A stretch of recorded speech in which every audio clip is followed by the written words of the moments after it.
de Paris et secrétaire national du Parti communiste. Tout de suite, édition spéciale de 24h Sénat.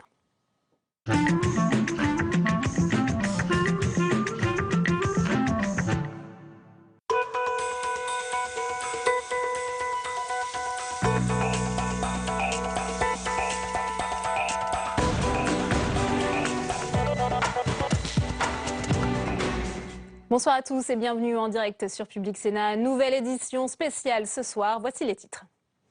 Renforcer la sécurité tout en préservant l'unité, voilà pour les défis que le gouvernement va devoir relever au lendemain de la mobilisation historique qui a vu près de 4 millions de personnes défiler dans toute la France contre le terrorisme. Et dans ce contexte, le plan Vigipirate reste maintenu à son plus haut niveau. Les 717 écoles et lieux de culte juifs en France seront protégés par 4700 policiers et gendarmes. 10 000 militaires vont être déployés pour protéger les sites sensibles. Quelle sera la réponse de la France à ces attaques? Faut-il renforcer les lois antiterroristes? Et si oui, jusqu'où? Un Patriot Act à la française est-il envisageable? Analyse et débat dans ce journal. La France est debout, elle l'a encore prouvé hier en réussissant ce rassemblement sans précédent. Mais après l'émotion, place à l'action.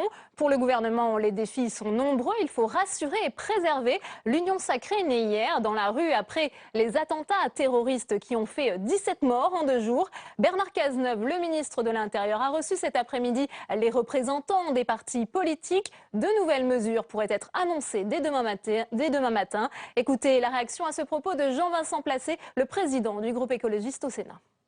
Nous devons tout à la fois faire preuve de réalisme, pas d'angélisme et pas de naïveté, et également être très attentifs aussi aux valeurs de la République qui sont la liberté, l'égalité et la fraternité. Je crois que l'action du gouvernement, sa priorité, ce sera d'aller trouver les réponses les plus efficaces et les plus consensuelles. Car si on recommence, je viens de le dire, le débat tel qu'on le portait avant ces drames, cela vraiment serait dramatique. Et la droite appelle à durcir l'arsenal législatif. Pourtant, 2 textes ont été votés pour lutter contre le terrorisme depuis le début du quinquennat. Le détail de la législation en vigueur avec Nathalie Guilloire. 15 lois depuis 30 ans, les textes contre l'antiterrorisme s'accumulent en France. Et le dernier date seulement du mois de novembre 2014. Cette loi compte plusieurs mesures phares dont le délit d'entreprise terroriste individuelle, un nouvel outil pour lutter contre les loups solitaires. Autre point fort, l'interdiction administrative de sortie du territoire contre les personnes suspectées d'être candidats au djihad en Syrie ou en Irak. Et le blocage des sites internet faisant l'apologie du terrorisme. Renforcer ces mesures alors que les décrets de ce texte ne sont pas encore tous parus, les interrogations s'accumulent. Est-ce que nous pouvons améliorer les mesures de sécurité pour renforcer la sécurité des Français? J'ai été ministre de l'Intérieur, j'ai été président de la République, ma réponse est oui. Je propose que les partis politiques, sur ce domaine et exclusivement sur ce domaine, sur cette question, puissent échanger, que nous ne soyons pas dans le concours l'épine de la proposition, que nous ne soyons pas dans la surenchère. Manuel Valls, qui a reconnu des failles dans les dispositifs, lance quelques pistes. Il veut isoler les détenus radicaux, muscler les renseignements et améliorer le système des écoutes administratives et judiciaires. Mais pas de Patriot Act à la française. Aux États-Unis, après les attentats du 11 septembre, le texte dit Patriot Act avait été mis en place. Des lois qui renforcent le pouvoir des agences de renseignement, qui permettent les écoutes téléphoniques et d'épier plus facilement les messages électroniques, le tout sans décision de justice. Mais à l'heure où la France se mobilise contre le terrorisme, mais aussi pour la liberté d'expression, un Patriot Act français ne manquera pas de susciter de nombreux débats. Et on a posé la question à notre partenaire de l'Obs.com, lutte antiterroriste. Êtes-vous prêt à accepter une réduction de vos libertés publiques? Les internautes ont répondu oui à 11%, non à 87% sur 607 votants. Et le Parlement va bouleverser demain son ordre du jour à l'Assemblée nationale. La séance de questions au gouvernement de 15h sera remplacée par un hommage aux victimes des attentats. Et dès 16h15, le Sénat organisera une série d'interventions sur les attaques terroristes. La séance sera ouverte par Gérard Larcher et conclue par le ministre de l'Intérieur, Bernard Cazeneuve. Le président du Sénat était par ailleurs aujourd'hui à Bordeaux. 2e opération hors les murs, largement rattrapée par l'actualité. Le point avec notre envoyée spéciale Faustine Saint-Geniès. Après le choc et le recueillement, place désormais aux questions. Ici à Bordeaux, le Sénat organise une opération hors les murs. Objectif, mener des auditions sur la transition énergétique, mais sur toutes les lèvres et dans tous les esprits. Il y a évidemment les événements de la semaine dernière. Chacun raconte la manifestation dans son département, dans sa ville. Gérard Larcher, par exemple, était dans le cortège politique à Paris, tout comme l'UMP Ladislas Poniatowski. Je vous propose de l'écouter. J'ai été frappé par la masse des gens qui sont venus. J'avais fait le choix de ne pas être dans mon département à Évreux, mais de venir à la manifestation de Paris. Et j'ai été impressionné. À la fois, c'était une manifestation calme, sérieuse. On sentait que les gens étaient tous concernés. Et puis, comment vous dire, voir cette multiplicité de gens qui étaient présents. Désormais, place donc aux questions. Y a-t-il eu des dysfonctionnements? Et si oui, lesquels? Faut-il renforcer la sécurité? Comment la renforcer? Autant de questions dont le Sénat compte bien évidemment se saisir très rapidement, comme nous le disait il y a quelques instants son président Gérard Larcher. C'est le rôle de l'exécutif, comme c'est le rôle du Parlement, répondre à un certain nombre d'interrogations, aux attentes des Françaises et des Français, en matière notamment de sécurité. Sur toutes ces questions, il faudra que nous essayions les uns et les autres, dans le respect de la mission de chacun, d'apporter les réponses. Vous savez, au Sénat, nous avons déjà une commission d'enquête, sur le djihadisme. Ça fait 3 mois presque qu'elle conduit ses travaux. Il va falloir voir comment on peut enrichir tout cela. C'est les échanges que nous aurons dans les jours qui viennent. Avec la reprise des travaux parlementaires, demain, Gérard Larcher compte faire une allocution à partir de 16h15. Il sera suivi par les différents présidents de groupe. Une allocution en hommage aux victimes, bien évidemment, mais une allocution aussi pour soulever les questions qui fâchent. Et à présent, où en est l'enquête sur les auteurs de ces actes terroristes? Beaucoup de questions subsistent, notamment après la diffusion d'une vidéo posthume d'Amédi Koulibaly. Elle laisse supposer l'existence d'un complice. On va tout de suite retrouver Sophie Normand-Couturier en direct de la rédaction de Public Sénat pour voir avec vous quelles sont les dernières informations concernant cette vidéo, Sophie. Eh bien écoutez, cette vidéo posthume, vous venez de l'évoquer, c'est une vidéo de 7 minutes, brièvement disponible sur Internet hier matin. On y voit Amédi Koulibaly en veste de combat qui évoque les attaques. Il y fait mention de la prise d'otage dans le supermarché Cacher, ce qui prouve donc qu'une tierce personne est intervenue sur le montage après sa mort. Les enquêteurs ont également fait un rapprochement entre une arme trouvée dans le supermarché et l'agression par balle d'un jogger mercredi soir à Fontenay-aux-Roses. Le tireur était-il Koulibaly, lui qui vivait dans cette ville, ou bien une autre personne, ce qui accréditerait alors la thèse d'une cellule structurée. L'enquête devra le définir. Autre mystère, celui de l'explosion d'une voiture piégée à Villejuif. C'était jeudi. Elle est revendiquée par Amédi Koulibaly dans sa vidéo. Les enquêteurs disposent d'éléments qui accréditent en effet la thèse d'un lien avec le preneur d'otage de la porte de Vincennes. Enfin, il y a ces 13 gardes à vue menées ces 4 derniers jours dans l'entourage des frères Kouachi et d'Amédi Koulibaly. Toutes ont été levées, mais les enquêteurs sont toujours sur la trace d'Ayat Boumedienne, la compagne d'Amédi Koulibaly. Sur ce point, on en sait un peu plus aujourd'hui. Elle est entrée en Syrie le 8 janvier via la Turquie et sans doute pour rejoindre les zones de combat. Merci beaucoup Sophie pour toutes ces informations. Alors les marques de soutien envers la communauté juive se multiplient. Le Premier ministre israélien Benjamin Netanyahou a assisté hier à la marche républicaine. Ce matin, il s'est recueilli devant l'hypercachère de la porte de Vincennes où 4 juifs ont été tués. Louis Sibyl et Paul Bouffard.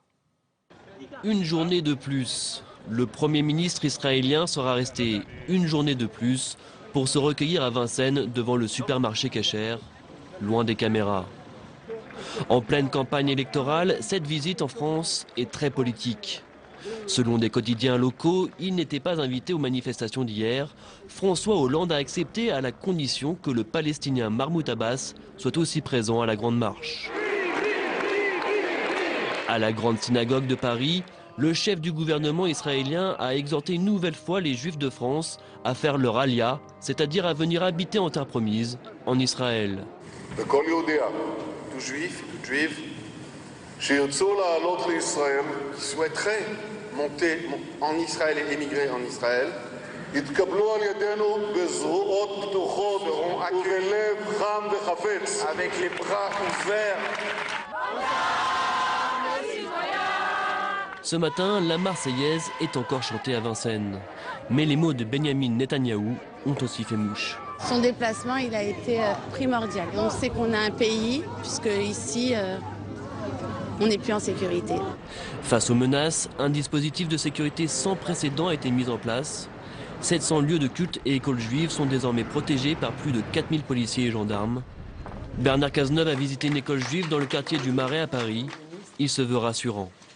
Nous sommes déterminés à faire en sorte que toutes les écoles et les lieux de culte à Paris et en France soient protégés.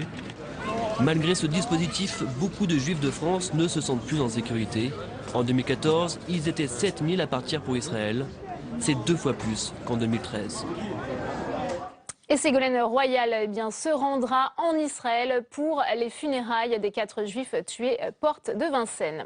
Alors depuis l'attentat à Charlie Hebdo, plus d'une cinquantaine d'actes anti-musulmans sont également à déplorer en France. La communauté musulmane s'inquiète des risques d'amalgame entre islam et islamisme. Reportage à la Grande Mosquée de Paris, Jérôme Rabier et Marie Brémaud.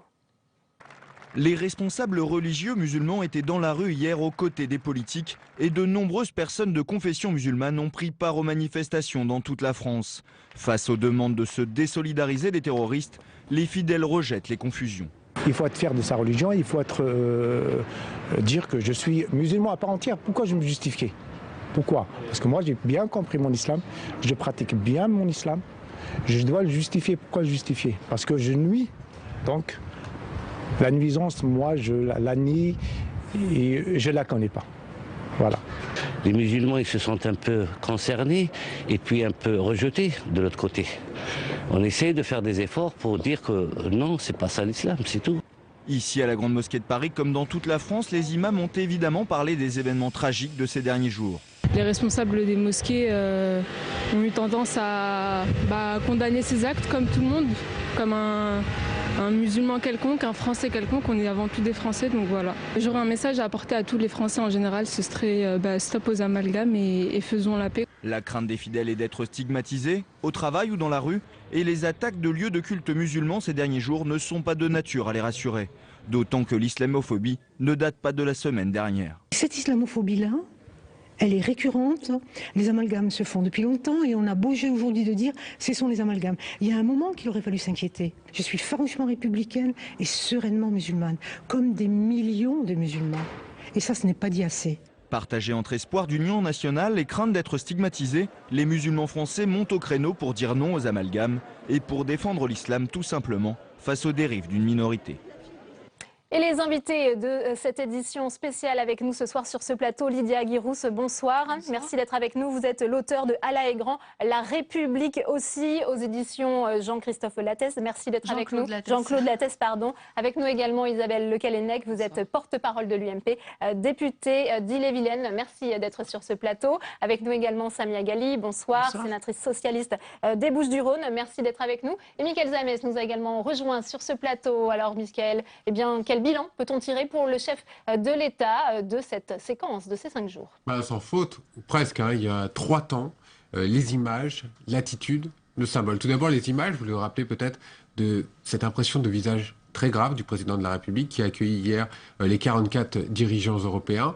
C'était très très fort, une main ferme pour accueillir Benyamin Netanyahou et Mahmoud Abbas.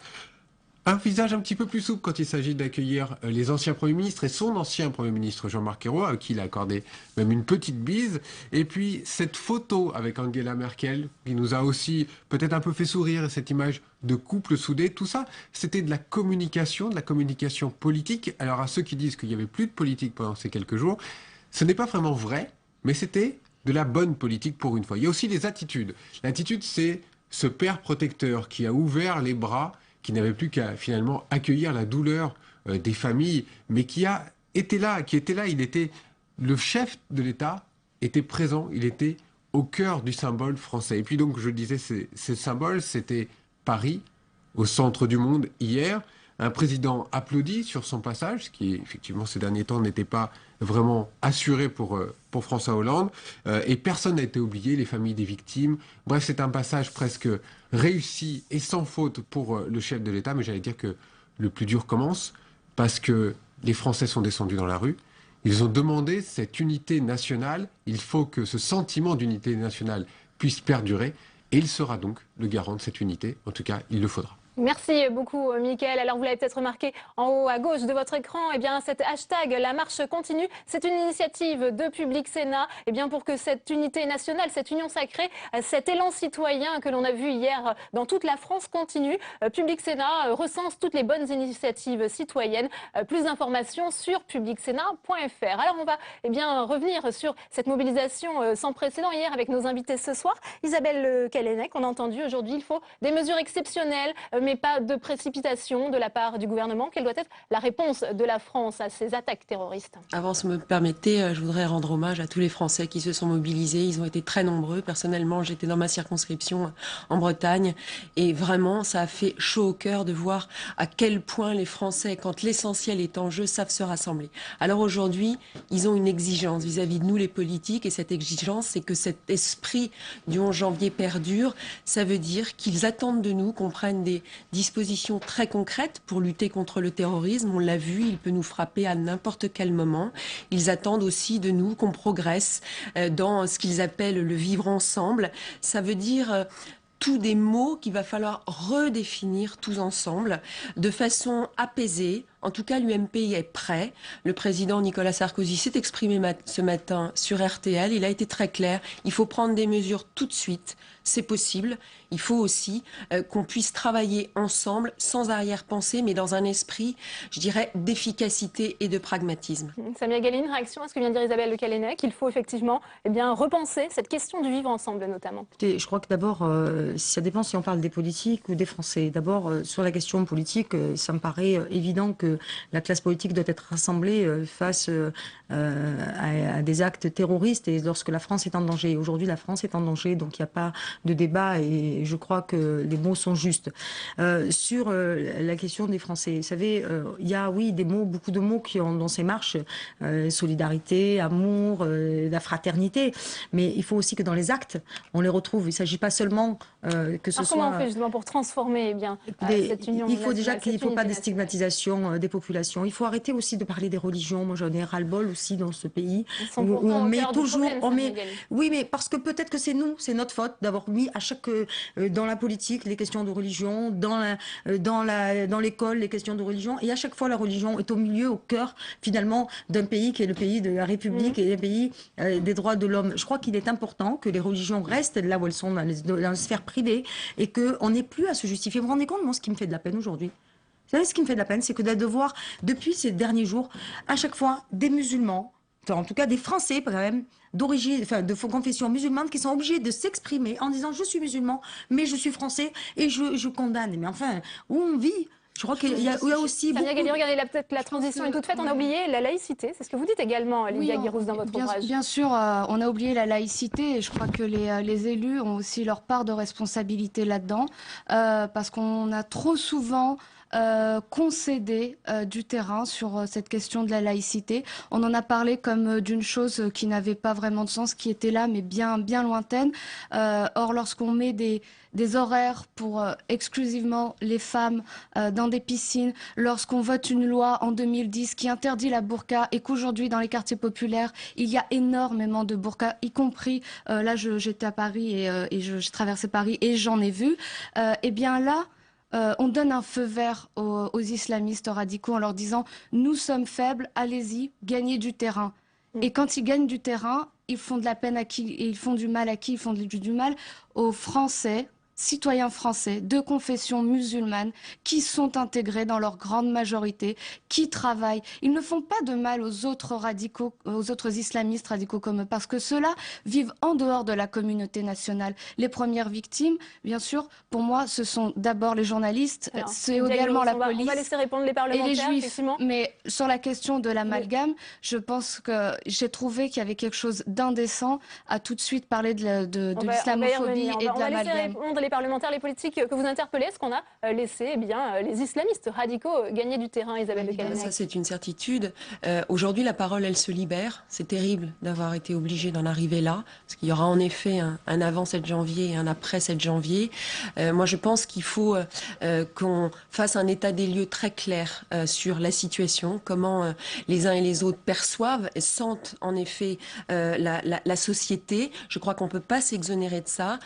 Il y a eu des failles, ça a été dit, donc comment concrètement on part à ces failles?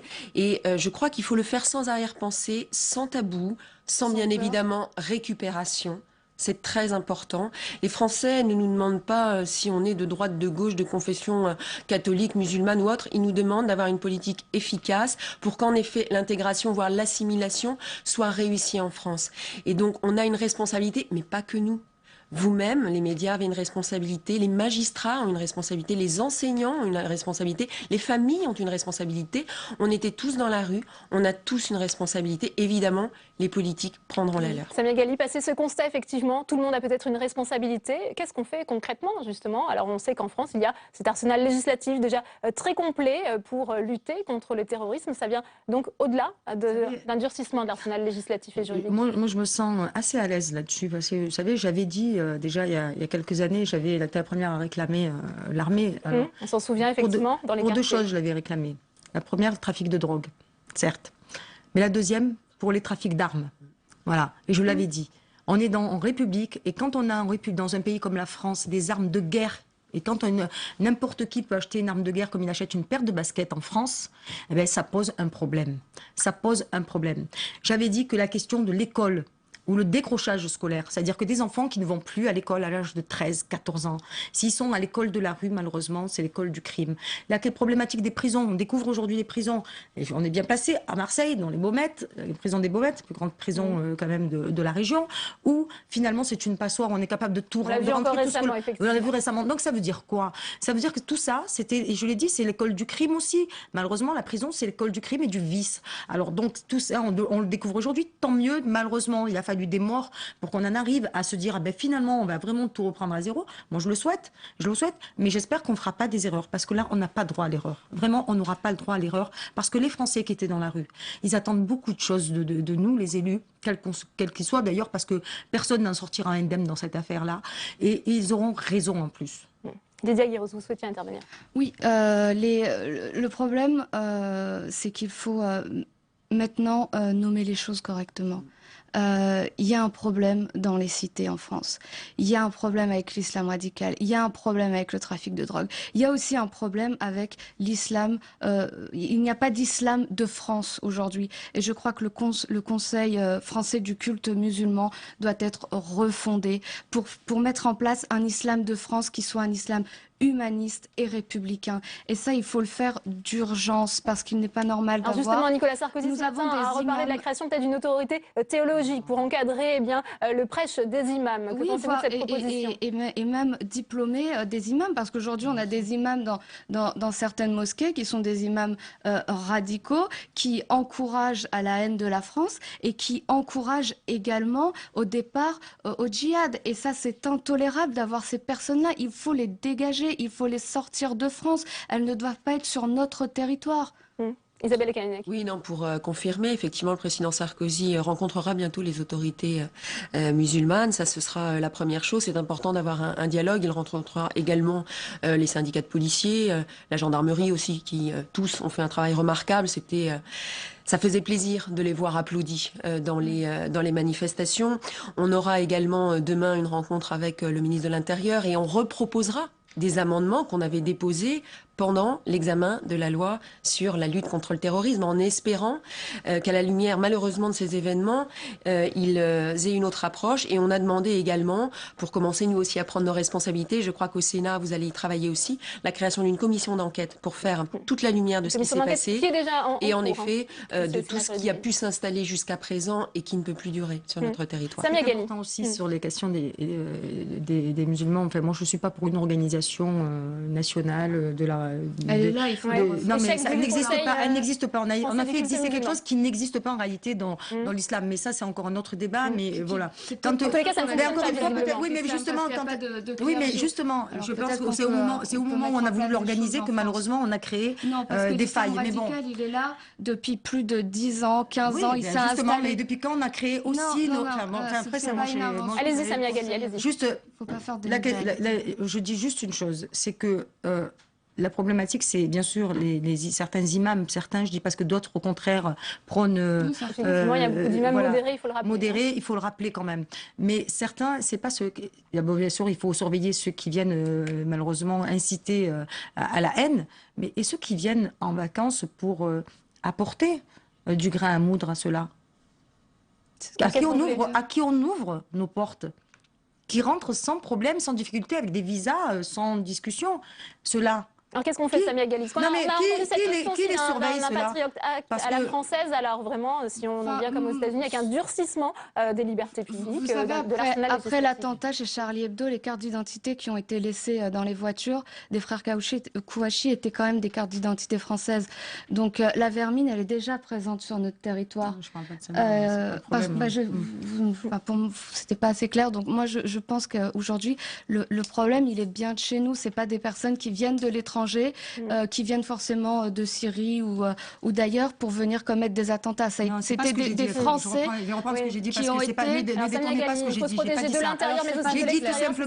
J'ai dit tout simplement qu'il y avait des imams qui venaient d'autres pays. Ah, ça, je suis d'accord. Pour censément apporter de temps en temps un prêche et qu'ils apportaient peut-être des prêches qui n'étaient pas les prêches qu'on doit entendre. Alors rapidement, peut-être pour conclure, Isabelle Le Callennec. D'où la nécessité d'avoir une coopération aussi avec les autres pays européens. Et on va avoir un débat entre nous, et on l'a vu à la faveur de votre sondage tout à l'heure, sur le bon équilibre à trouver aujourd'hui entre sécurité et liberté. Exactement. Il faut rappeler que ma liberté commence là où s'arrête celle des autres, ou l'inverse.